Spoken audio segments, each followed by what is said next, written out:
নিজেদের কিছু সামান্য ভুলে বেশ কিছু বাড়িতে ফ্রিজের কম্প্রেসার ফেটে মৃত্যু হচ্ছে অনেক মানুষের। যে কোনো সময় ধরে যেতে পারে আগুনও।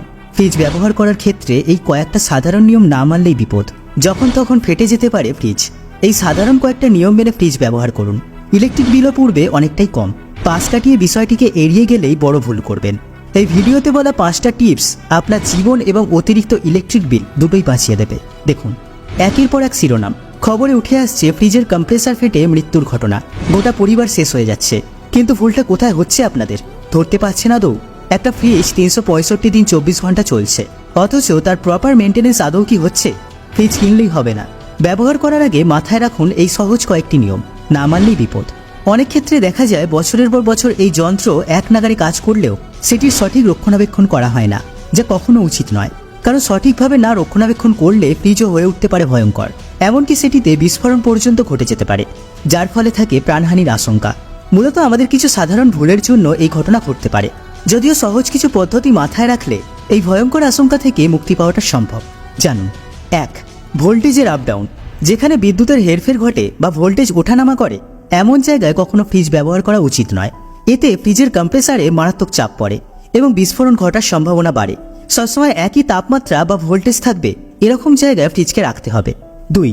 শব্দের নির্গমন। কিছু সময় রেফ্রিজারেটরের পিছন দিকটায় গরম হয়ে যায়, সঙ্গে হঠাৎ করে শব্দ শুরু হয়। এই আওয়াজ যত বাড়বে বুঝবেন আপনার ফ্রিজের কম্প্রেসার ঠিকভাবে কাজ করছে না।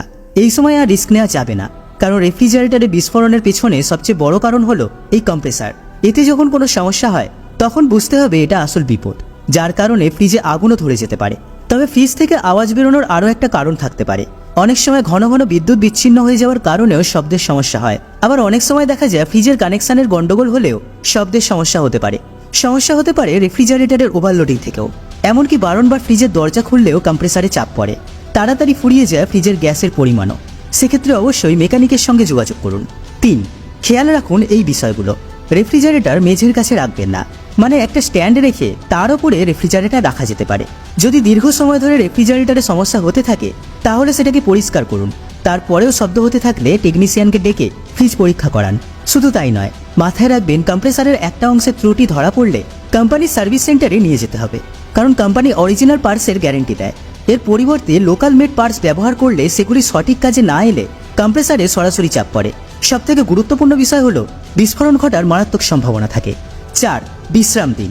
365 দিন 24 ঘন্টা ধরে সার্ভিস দিয়ে চলা এই যন্ত্রটির মাঝে মাঝে বিশ্রামের প্রয়োজন রয়েছে। অনেক সময় এমন অবস্থা হয় যে ফ্রিজে রাখার মতো কোনো খাবার থাকে না, সেই সময় ফ্রিজ অন করে রাখেন। ফাঁকা অবস্থায় থাকলে ফ্রিজ বন্ধ করে দিন। এতে যেমন কম্প্রেসার বিশ্রাম পাবে, ঠিক তেমনভাবে আপনার বিদ্যুতের অনেকটা সাশ্রয় হবে। 5. টেকনিশিয়ানকে ডাকুন। মাঝে মাঝে ফ্রিজ বাইরে থেকে গরম হয়ে যাচ্ছে বুঝতে পারলে অবশ্যই সতর্ক হন, নয়তো ভয়ঙ্কর দুর্ঘটনা ঘটতে পারে। সেক্ষেত্রে ফ্রিজের বিদ্যুৎ সংযোগ বন্ধ করে বাইরে থেকে ফ্রিজটিকে ঠান্ডা হওয়ার মতো সময় দিন। তারপর ফ্রিজের কোম্পানির টেকনিশিয়ানের সাথে যোগাযোগ করে সমস্যার সমাধানের চেষ্টা করুন। মনে রাখবেন, সতর্কতা অবলম্বন করলে আপনি এবং আপনার পরিবার নিরাপদে থাকবেন। ভিডিওটি সম্পর্কে আপনার মূল্যবান মতামত আমাদের কমেন্টে জানাতে পারেন। এইরকমই ইনফরমেটিভ ভিডিও নিয়মিত পেতে আমাদের বংবাণী ফেসবুক পেজ এবং ইউটিউব চ্যানেলটি সাবস্ক্রাইব করে আমাদের পাশে থাকবেন। দেখা হচ্ছে পরবর্তী ভিডিওতে। সকলে ভালো থাকবেন। ধন্যবাদ।